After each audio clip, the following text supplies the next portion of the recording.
Welcome everybody. This is the sixth in a series, and so we've got a couple different experts here in a couple different areas. We have a physical therapist who's not with us today, Vicki. Bevan is an occupational therapist. We have a couple of attorneys, David Thompson, myself will be talking here in a little bit, and then Stephanie Swarzik, who works a lot with Medicare planning. So yeah, the five of us have been doing this now for several months. And like I said, this is our sixth one. We're just looking at different topics for Medicare and Medicaid, primarily for individuals under 65, although we do talk some about those that are over 65. So yeah, if you go to the next one, there's our agenda. That's what we're going to talk about. We're going to spend quite a bit of time talking about some veteran benefits today. So David, you're up. Okay, well, welcome everybody. As Steve said, my name is David Thompson. I'm an elder law attorney here at Carlson Burnett, and one of the main areas that I work on is VA benefits. So I'm going to sort of give everyone an overview of VA benefits today. So, I mean, I want to start out by, clarifying some terminology. I think when it comes to VA benefits, people sometimes use the words compensation and pension interchangeably, and in other contexts as well outside VA. But really within the VA system, they mean two very different things. And so one way to look at it is how one contrasts with the other. So when it comes to compensation, I find it helpful to think of that as paying back the veteran or the veteran's family for the sacrifice they made by going to combat and potentially the injuries that they suffer.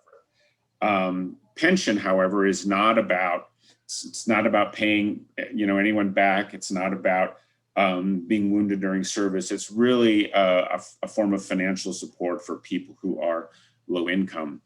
And when I say low income, there's an important concept to keep in mind here, and that's called IVAP. And IVAP means income for VA purposes. And in order to calculate IVAP, they always deduct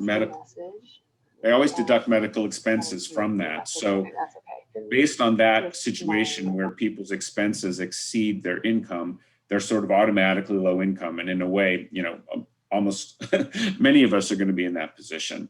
So with compensation, it's also focused on disability. And again, as I said, combat-related disability, whereas in the pension is really pension is not based on service-related disability. It is, however, related to some forms of medical dependency. I guess that might be a word we could use. And whereas disability or compensation is based on doctor's records and long investigation of all the different conditions that a veteran has and arriving at what they call a disability rating. When it comes to pension, we're talking about a concept called activities of daily living, or ADLs, and then a secondary concept called incidental activities of daily living, or IADLs. So I'll talk a little bit more about those in the next slide. But another interesting thing about pension is that they have made, treatment for dementia within pension. So that's important because somebody can suffer from dementia while not needing any particular assistance with ADLs or IADLs. So dementia is kind of pass go. You don't have to pass the medical eligibility test. And then another important thing to remember about pension is that it's available to surviving spouses, and that's really an important situation where you have a widow or a widower who needs some financial assistance, and in the pension context, we can provide them with some additional financial support. So next slide. So as I said, I'm going to say a little bit more about activities of daily living and incidental activities of daily living. So activities of daily living refers to those activities which are really things that all of us need on a day-to-day basis, need to do on a day-to-day basis. So included in that would be bathing, toileting, or as the VA regulations put it, attending to the wants of nature.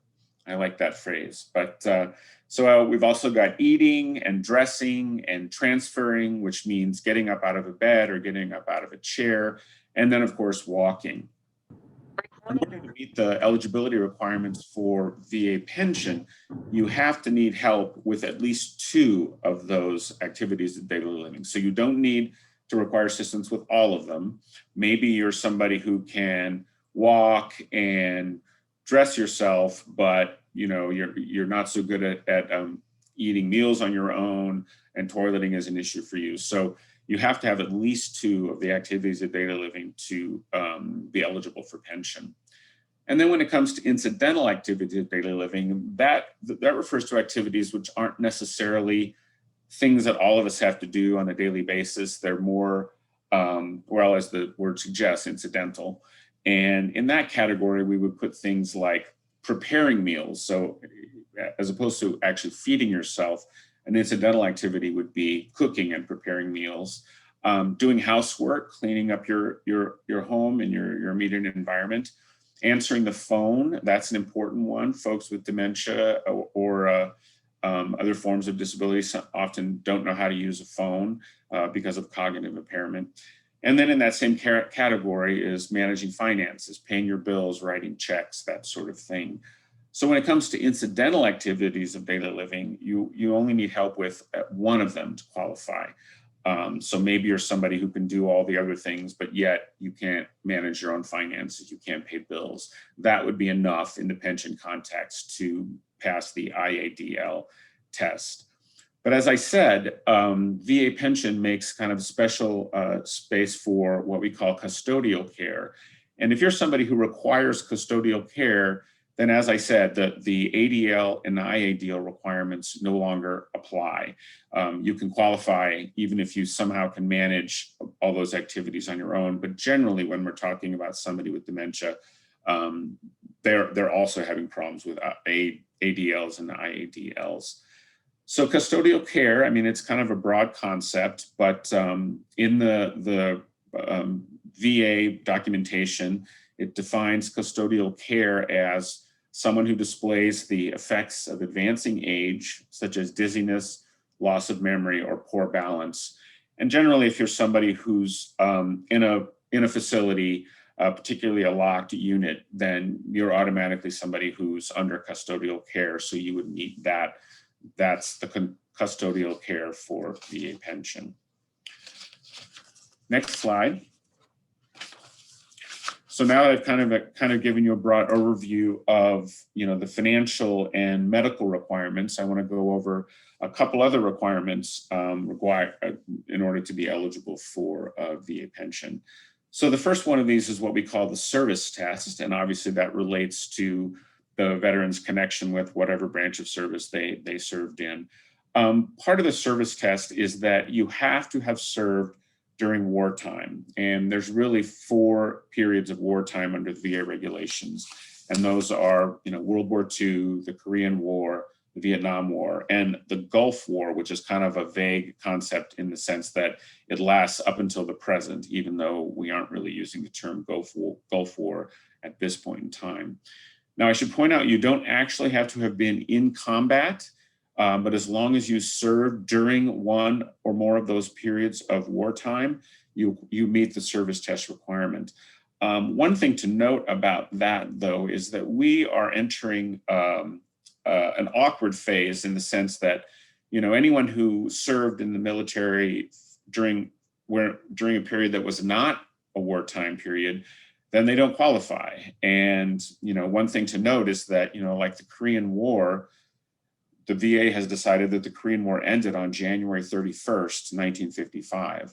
Well, let's say you were born on or that you served starting February 1st, 1955. Well, those folks will not qualify because they're not serving during wartime. And if you count it out, people who were born, February 1st, 1955, those are people who are just now turning 65.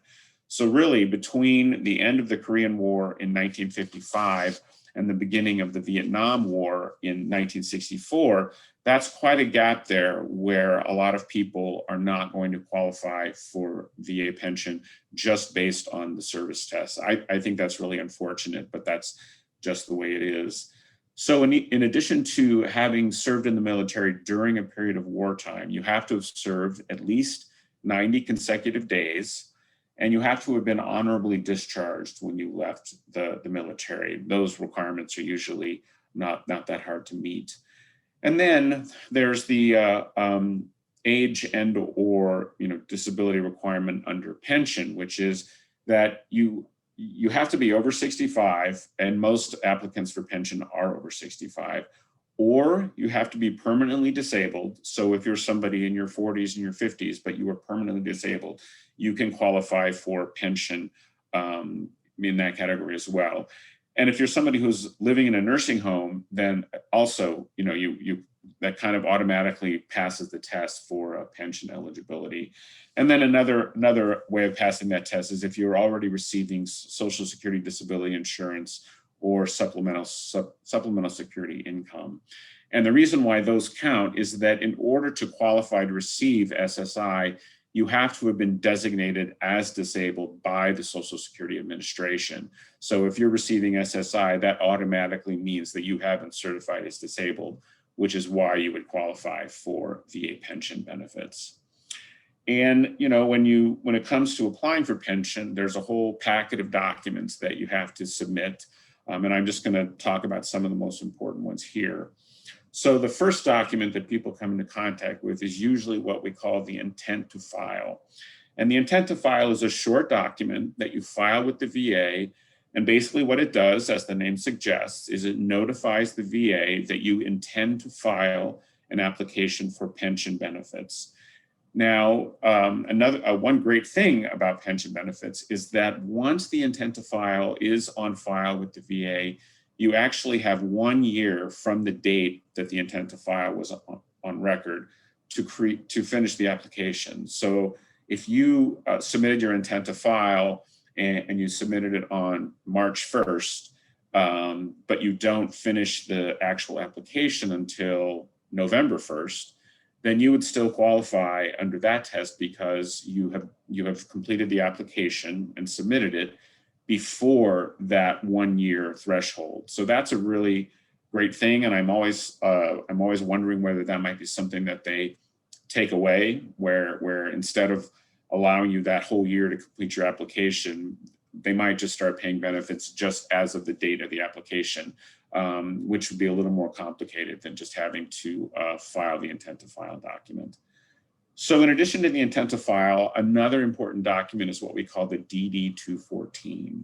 And the DD-214 is the official discharge document that explains what branch of the service you were in, what date did you enter service, what date did you leave the service, what was the military base from which you departed when you left service. And the DD-214 is an official document that's on file with the VA. So in many cases, especially when we're talking about somebody from World War II or the Korean War, there's a very good chance that they didn't save the DD-214 for all these years. Although I've met many applicants who have saved the DD-214 for 50 years. But there is an archive with the military, and you can request a DD-214. And part of why I'm mentioning that is that lots of people have different documents. There's other kind of documents you can have that indicate when you entered the military and when you left the military. But for a VA pension application, they really want you to have an official DD-214. But as I said, that's usually not very hard. Either people have it in their possession or we can get it from the military archive.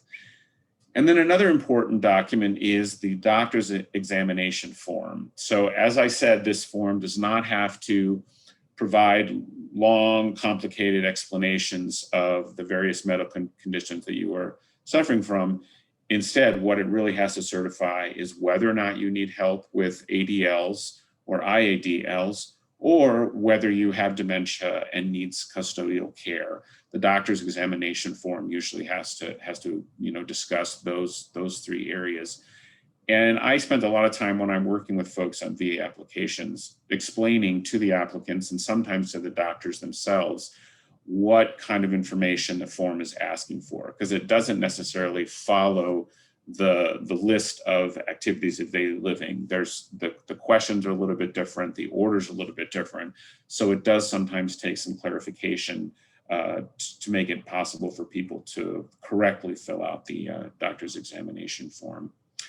And then some other important documents that you need to have are marriage certificates and death certificates. So if you are a surviving spouse and you're applying for surviving spouse benefits, you have to have a death certificate showing when and where the veteran passed away. And you also have to have a copy of your marriage certificate to prove that you and the veteran were in fact married and that therefore you qualify for spousal benefits. And then another document, which is sometimes necessary, is what they call an appointment of a fiduciary. And that means that basically the VA has decided that you are not capable of managing your own affairs, particularly your finances. So they are appointing a fiduciary to help you with those responsibilities. And generally the fiduciary is a child, sometimes a spouse, but generally a child. And since we are talking about situations where people are sometimes needing custodial care because they suffer from dementia, that automatically implies that there's going to be a fiduciary that needs to be appointed because the person is not competent to handle their affairs. Next slide. So you're probably wondering what the actual amounts of the pension benefits are. And I guess, by the way, I realize I haven't mentioned this terminology yet, but the terminology that's often used in the pension context and that many people use is what we call aid and attendance. And as that name suggests, to qualify for aid and attendance, you have to be somebody who needs aid and or attendance. And if the application is accepted, if you've been awarded benefits, then the amount of benefits that you receive is going to be dependent upon your status. So if you were a single veteran, widow or widower, you never married, then the maximum pension aid and attendance benefit you can qualify for is $1,912 a month. And if you're a veteran with spouse, then the benefits that the two of you can collect is $2,266 per month. And if it's a surviving spouse of a veteran, then the amount that they can receive is $1,230 a month. When you think about the costs of assisted living, in the area, it's usually somewhere between $4,000 and $6,000 for assisted living. I'm not talking about nursing homes. So if you're receiving, $2,000 a month in pension, or even $1,200 a month if you're a surviving spouse, that can help out a lot. It can provide a lot of useful financial support. So sometimes it would be nice if it were a little bit more. $1,200 is not a gigantic sum. But those are the amounts for the benefits as of 2021. And those benefit amounts, of course, change every year, although they generally go up only slightly. Next slide. So one of the things about VA benefits in terms of distinguishing it from Medicaid, and we're going to say, Steve is going to say a lot more about Medicaid, but in terms of thinking about how VA benefits combine or contrast rather with Medicaid, there's a couple different things to keep in mind. And probably the most important one is the fact that VA benefits will pay for the expenses of an assisted living facility, which is different from Medicaid, because in general, Medicaid pays for nursing home care unless you qualify for something called Medicaid waiver. And we devoted a fair amount of attention to the Medicaid waiver in an earlier session, and so I'm not going to say too much about that today. But in general, it can be difficult to collect Medicaid to pay for assisted living, whereas VA benefits will cover assisted living, and oftentimes memory care is sort of included within assisted living. And as I said, when we're talking about custodial care, when we're talking about dementia, we're often talking about folks who are in a memory care unit at an assisted living facility. And then another important advantage of VA benefits is the amount of assets that you're allowed to keep. So as Steve will explain in more detail, when it's a single person applying for Medicaid, you're really not allowed to have any assets. You're allowed to have $4,000 and that's about it. Now, if you are a married couple and you're applying for Medicaid, then there's some allowances to allow what we call the community spouse, which is the spouse who's not in the facility, to retain a certain amount of assets so that the couple's assets don't get completely used up paying for the first spouse's care.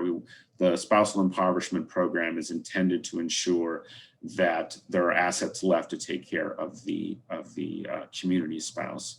Now, the great thing about VA benefits is that even if you are a single person, you still get to keep basically $130,000 in assets that under Medicaid you can only keep if you're a couple. So this is really a tremendous benefit in the sense that, if applicants come to me and they've got, $60,000 in an IRA and maybe $25,000 in, a savings account and maybe a brokerage account on top of that, as long as their total assets don't exceed 130,000, and the specific number is actually $130,773, then you are still potentially eligible for pension benefits. And I think for single veterans, that's actually a great thing. Medicaid, as I said, under spousal impoverishment also has, an asset allowance, and under Medicaid, it's $130,000 and $130,380. Now, why there's a $393 difference between the asset limit for VA and the asset limit for Medicaid, I don't really know. They each have their own formula for calculating that. So, but basically, it's approximately the same number, just a little bit over $130,000. And then, as I said, VA, makes it takes account of dementia in a way that Medicaid doesn't always do. So, when it comes to applying for VA benefits, especially in recent years, because there were some changes that went into effect in 2018. And those changes actually made it even easier for folks with dementia, folks who need custodial care, to qualify for pension benefits. And then another great thing, as we've been talking about, is that surviving spouse can receive VA pension benefits. That's not something that's true under Medicaid. And so in many, many situations, I would almost say the majority of situations, in my experience, I'm working with surviving spouses. So that's really a great thing for them. And then another thing to think of, and I didn't list this on the slide, but there's what we call the look back period. And again, Steve's going to say a little more about that in the Medicaid context. But what the look back period means is that when you submit an application, the agency reviewing the application looks back at under Medicaid, looks back at the 5 previous years to make sure that you haven't given money away or given property away that you could have spent for your own care. So if you wrote a $50,000 check, maybe you donated it to a university, maybe you gave it to one of your kids, that can cause some serious problems under Medicaid if it falls within the 5-year look back. Now, VA, as of 2018, when those changes that I mentioned went into effect, the VA uses a 3-year look back, which is advantageous in compared to Medicaid, because let's say you made one of those transfers 4 years ago. Let's say you wrote a $50,000 check to one of your kids 4 years ago. Well, under Medicaid, that would disqualify you at least, or it would trigger a penalty period. But in the case of VA pension benefits, because it's not within the 3-year look back period, it doesn't make any difference. So, it's a little bit of a benefit when you're talking about that extra 2 years that are going to come under examination when you apply for Medicaid, but not when you apply for VA benefits. And then I thought maybe, to just kind of close out, I'd sort of give you some, provide you with some statistics which really indicate just how important VA benefits are. I think sometimes we think of, VA benefits as, we think of veterans as kind of a subset, and there really are a significant part of the population. As a matter of fact, we have 21 million veterans in the United States. And when you think about that 21 million people, 46% of those, or approximately 9.7 million, are people who are over 65. So that really tells you something in terms of really needing to focus on the needs of veterans who are seniors. And when you look at the total number of Americans under 65, there's about 48 million. So of that 48 million, 30% of those people are either veterans or the spouses of veterans. So again, that's like almost a third of seniors, a third of folks who are over the age of 65. So we really are talking about a huge number of people. But in that context, in terms of talking about how many people, it's kind of important to circle back to what I started with, which is the difference between disability compensation and pension with aid and attendance. Disability compensation is much more widely known, and it's kind of something that a lot of people automatically think about because, of course, if you've been injured in the line of duty, or if you've lost your life in the line of duty and you've left a spouse or a family, then that's a situation where you would need to be compensated. But when it comes to pension and aid and attendance, it's just not very widely known. People don't necessarily realize that there is that benefit out there.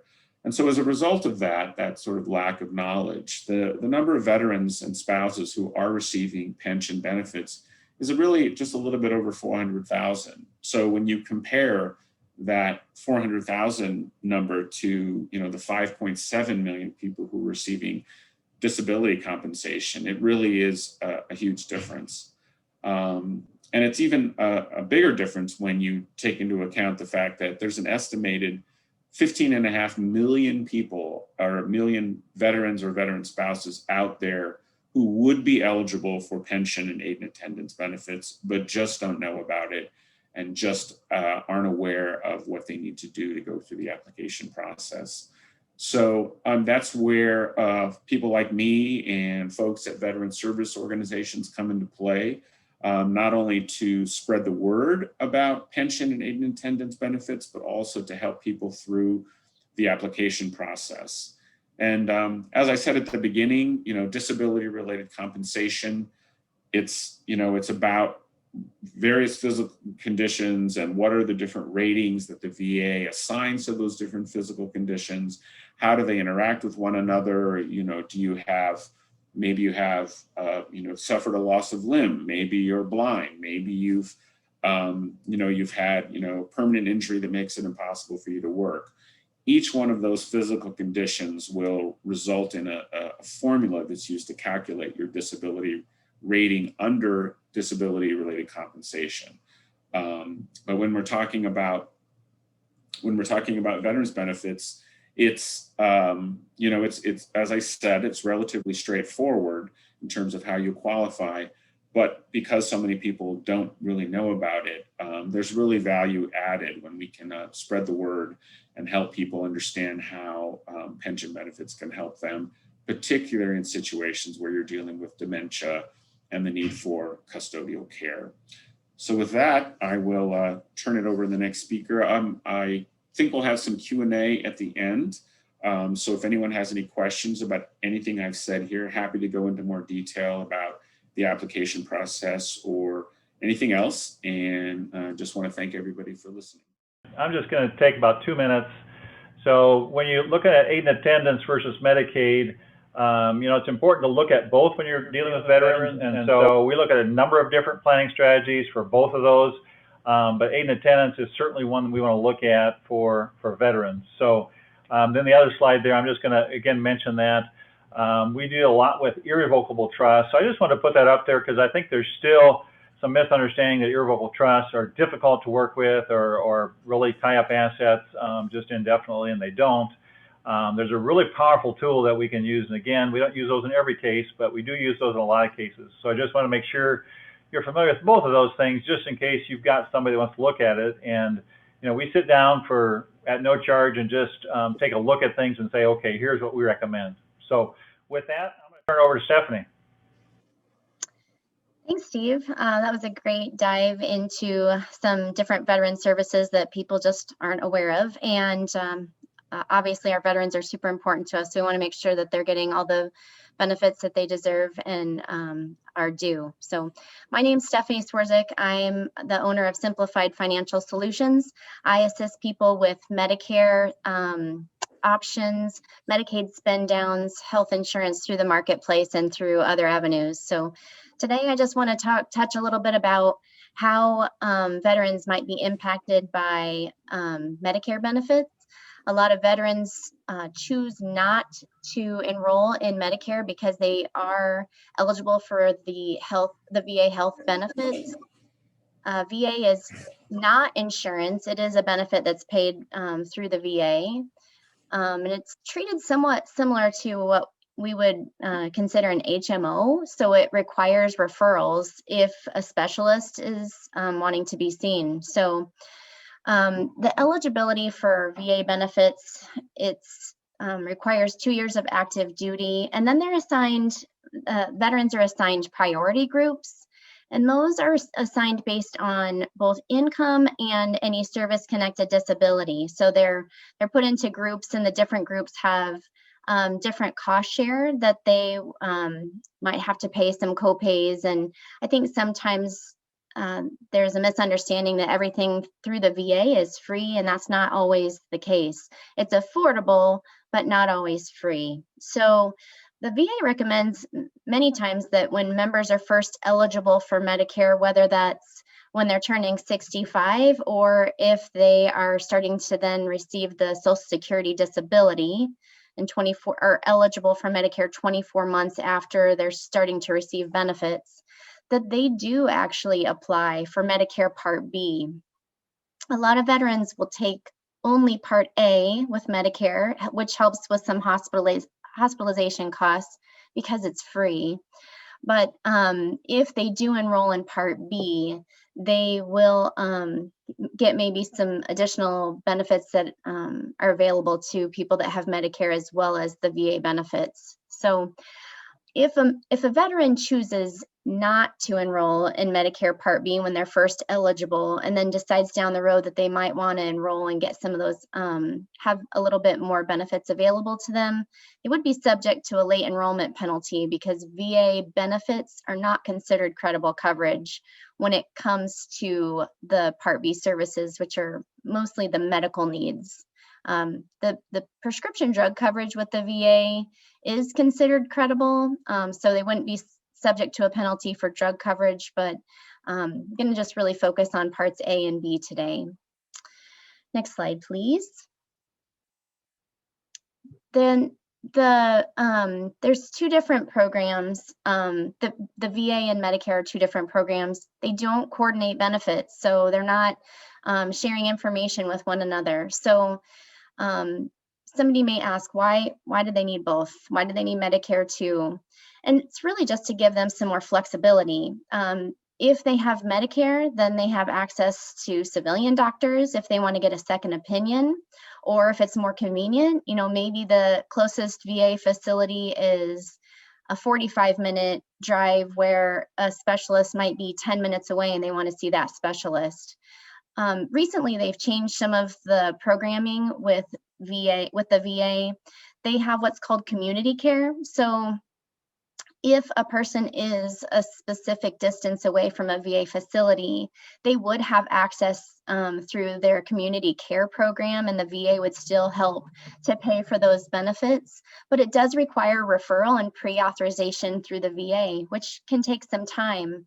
So having access to Medicare shortens that wait time and potentially shortens the time to get into a specialist. The services, while good, at the VA are somewhat limited. So they don't have as many providers available as a member would if they were just going to a specialist that's available to everyone that accepts Medicare. So so it could shorten their wait time if they have Medicare as well. Some additional things that if the veteran has Medicare plan too, they might have access to additional benefits. So there's Medicare Advantage plans that offer some things that the VA may not provide to the veteran, such as dental benefits, vision.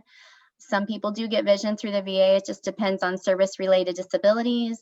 They might want to get a gym membership, and there's some additional things that come with those Medicare Advantage plans. So before I move on to the next topic, which is TRICARE a little bit, so Medicare is a good way to provide some additional benefits and offerings to the veteran, but there's also some things that the veteran needs to know. If they choose a plan such as a Medicare Advantage plan, it does have a network, so they have to be cautious about the provider that they're choosing because they would be confined to a network. They can choose to have their drug coverage provided still through the VA facility and not take a Medicare drug plan, might save them some money there.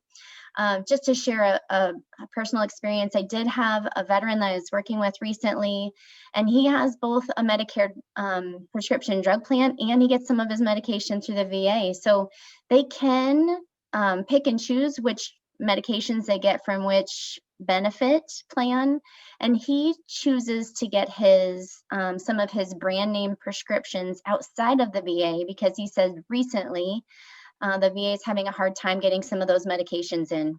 So that's another example as to why having both might provide them some additional benefits that they might not be able to get immediately through the VA. So I want to talk a little bit, just touch on TRICARE for Life. TRICARE for Life is for veterans that have a specific service. They were enlisted for a certain number of years. TRICARE for Life, it's really a Medicare wraparound, so they have to have Medicare. The veteran has Medicare Part A and Part B, and then TRICARE for Life fills all the gaps. It wraps around and pretty much takes care of all the other cost share that Medicare is not covering. So that is really a great plan. Sometimes it doesn't cover things like dental, and so people that members that have TRICARE for Life will sometimes choose a Medicare Advantage plan to go with just to get some of those extra perks like the gym membership and dental. But you have to be very cautious that we're not disrupting anything that they might be getting through the TRICARE for Life program. So to get that, they must have served 20 years and have retired from the military to receive those benefits. And then CHAMP VA is not for veterans, but it is for the spouses and dependents of a veteran. If the veteran is totally disabled due to a service-connected disability, then their family can get some of the CHAMP VA benefits, and it is very comprehensive coverage.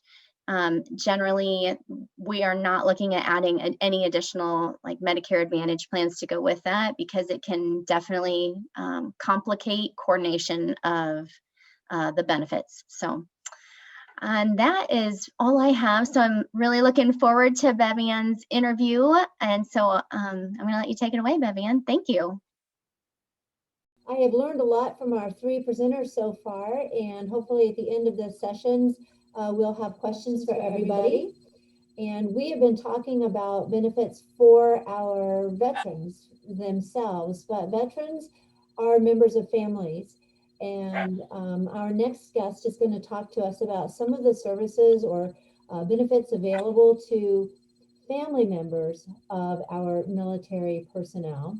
And Carolyn, thank you so much for joining us. Why don't we start with having you introduce yourself and the organization that you work for? You are so welcome. Thank you guys for having me. I appreciate you thinking of me, Bevan. I am Carolyn Olson. Most people call me CJ. It's just easier. And I actually work for the United States Air Force. I am the EFMP Family Support Coordinator, which stands for the Exceptional Family Member Program. So I guess I already said that, EFMP.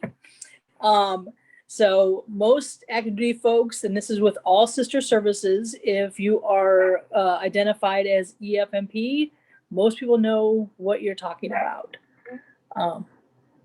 Well, I think I just recently learned, say, I've known Carolyn for a few years, but I think I just recently learned that there is more than one branch or arm of the Exceptional Family Member Program. Yeah, it's slightly dated, like any other government process. After the last 30 years of being involved with these folks, you know how that goes. But so there's EFMP assignments, which is down in Texas, and they do just that, the assignments. Mission comes first, but we also have figured out in the last recently 10, 20 years that it's more cost effective to keep families where we can take care of you. So they're really the ones that say, you know, we really need this lady at Columbus, Mississippi, but her husband has cancer and they don't have a compound pharmacy there that can take care of him. So let's look if we can get him to Wright Pat, Ohio, or something like that. So they do the assignments, and then there's also EFMP medical. So once assignments clear somebody to move somewhere, the medical folks are the ones that evaluate their kind of a holistic view of not just medical, but do we have the schools that the kids need there? Do we have the PT, OT, and other services, legal, educational, medical support services that they need? So the medical folks are the ones that have to do all the paperwork. And I'm sort of like the fun captain. I love my job.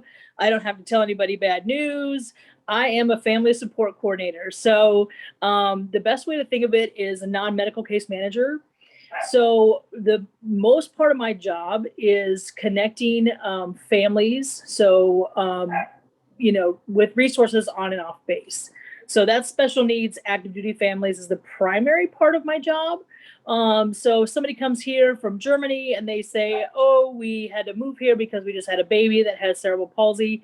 Well, I'm going to connect them with, you know, the folks over at the cerebral palsy UCP here in Omaha. Or autism, we have a million of, you know, different rich resources for autism. I don't have to lie when it comes to education or medical or legal services in this area. This base is very fortunate to have a community that really wraps their arms around our families and takes care of them. But so I also, along the lines of the fun captain, I get to do camps, educational seminars, support groups, and just lots of different collaborations in the surrounding metropolitan area. And the minute that, you know, I met Bevan and was invited out to the senior resource group, I thought, oh, I'll never need to know about Champ VA or TRICARE for Life. You know, this is all, you forget there's a ton. I've got about 20,000 retirees in this area and their families. So that's not including their families. So lots and lots of folks that I need to be, you know, connected with. So it's just the other part of my job is to go out and meet people like you. And then when somebody comes across my office or comes to my office and says, hey, do you know anything about somebody that can come into my home and modify it so we can have the quality of life that we deserve? I go, oh yeah, I know exactly who to call, and she's a fantastic person. Or we're having legal trouble, we're having school trouble. I know all the folks at PTI. So I get to meet people. That's basically what I do, and then connect folks. So it's a pretty good gig. Oh yeah, you know, I can't think of anybody better for it than someone who calls themselves a fun captain. So, Well, exactly. Who is your target? Is it families with, you know, children who have disabilities? Is it military whose spouse has a disability? Who are some of the people you're serving here in our community? Right. All the above.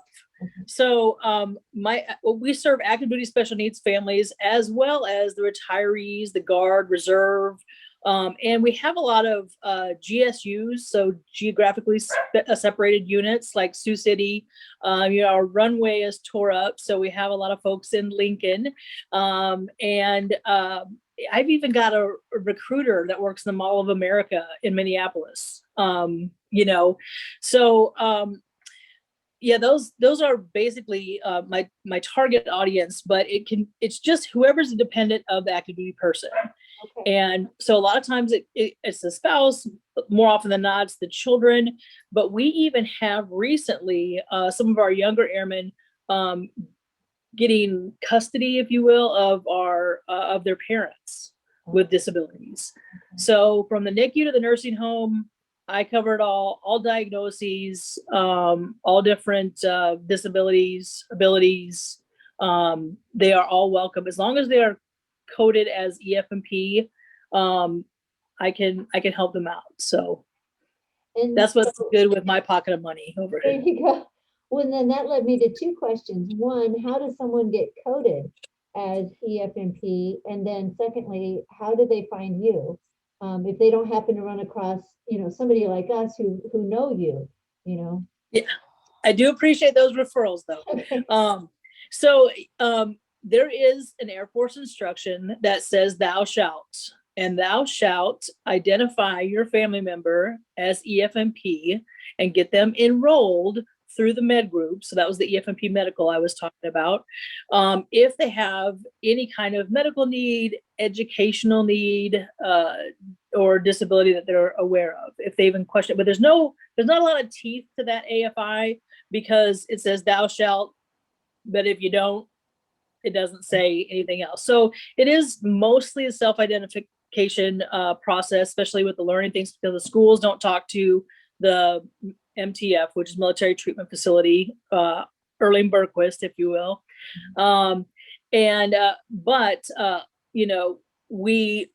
We do a lot of commanders calls and first shirt briefings and things like that, where we educate when newcomers orientation, we talk to the active duty members about enrolling their folks and how to do that. So they would do that over the med group. So sometimes when they PCS here, they have to make an initial appointment with their PCM over at the med group, and their PCM might notice something that qualifies for EFMP, and they will help them get enrolled through the med group. And so I have a good working relationship with the med group enrollment folks. There's a guy over there named Sergeant Robinson Divert, and he is a fabulous human being. I don't know what I'm going to do when he PCSs, but he is the first person to hand that newly enrolled person my card, and my phone number and all my information. And so we can get them on our distro list and get them connected with our Facebook and any other phone numbers and all that good stuff. So we can get them a newsletter and make sure that they're aware of the different events and activities that we have coming up. That's good. Well, I'm going to give you a chance in a minute to give your name and how to reach out to you. But I was a military dependent. My father's active duty, and I had a younger brother with a disability. And this was over 40 years ago when I was a child with a child brother with a disability, and we didn't have a great service like yours. And I can remember my parents, moving to a place, just kind of knowing my mom would spend a couple of weeks looking around for things that my brother could utilize, using the yellow pages. Okay. So this is a wonderful service for our military families. Do you find that they're going out to the website? Are they researching ahead of time to find out what's in a place before they even put it on their list of selections? Well, we don't always get our dream base, our base of preference. But so when you do get orders, I'm finding that most of my families are definitely researching whether there's EFMP or not. Of course, they Google the heck out of the area, right? But they're it's a well enough known program that people know that there is someone like me, and Johnny is my other partner there, that they can reach out to. And so they're putting it on all our contact information on all of the base splash pages. So if you just Google 55th Wing or Offutt Air Force Base, it'll come up with the EFMP numbers on there, at least the medical and family support coordinators on there. So that is good. But you're right. I have a support group that I work with during the week, and there's one couple that is retired, but they have a 20-year-old and a 24-year-old, and even with that, when their girls were born, they were down in Tucson, and they really had to do a lot of stuff on their own. And her husband was the active duty member, and he was highly deployable. He had a very high ops tempo, and she was in Tucson with no family and no support, and not really anything such as an EFMP. So she's been through it all, and I actually work with her quite a bit because she's very knowledgeable about what works and what doesn't. And you really should do this, CJ. And I'm thinking, hey, that's a great idea. So I have the autonomy to kind of form the program to our base's needs. So like if I was at a training base, that would be primarily 18, 19, 20-year-olds that oftentimes aren't married, don't have kids, things like that. So there's not a very robust EFMP program. But here at Omaha, we have so many retirees, and we have just a little bit of everything. We have airmen that this is their first base, to, like I said, the retirees. So it's very nice to have all these rich resources in this area. Well, it is wonderful. We have just a few minutes left in our session. If you could share the best contact information for people to get hold of you with questions. Absolutely. I can also type it in the chat box, but it's Carolyn, spelled like Caroline, CAROLINE .Olson, OLSON .1, so number 1 at US.AF.mil. So that's as in United States .AF as in Air Force .mil as in military. Thank you very much, Carolyn. And thank you. This is great information. Oh, good. I learned some things today. Excellent. I hope all of us did. David, the first question is, I'm going to tee that up to you. The question is, does the veteran pension offset Social Security disability payments? And you're on mute.